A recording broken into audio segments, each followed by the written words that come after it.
القضايا اللي بتشغلك وبتحرك قلمك وتخليك تكتب؟ حسب المشاعر. يعني ممكن أنا شفت إنسان فقير في موقف، يعني أغلب القضايا اللي تحركني هي قضايا الوطن، قضايا أمتي. يعني أنا أحب العروبة، يعني أتمنى أشوف وطني، الوطن العربي كله يكون يعني متوحد، لأنه ده هيفيدنا إحنا كلنا مع بعض.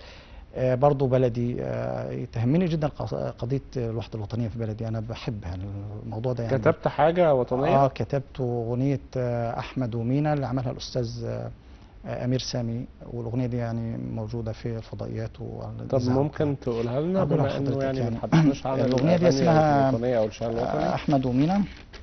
أنت أحمد ولا مينا هي تفرق عند إيه؟ انت احمد ولا مينا هي تفرق عند ايه؟ كلنا راكبين سفينة وحلمنا بصين عليه، لما واحد يبكي فينا وكلنا بنمسح عينيه. انت احمد ولا مينا هي تفرق عند ايه؟ مش هيفرق عند اسمك ولا دينك ايه يكون، مش هيفرق عند رسمك ولا شكلك اي لون. انت احمد ولا مينا هي تفرق عند ايه؟ كلنا من جنس آدم، أصلنا صلصال وطين.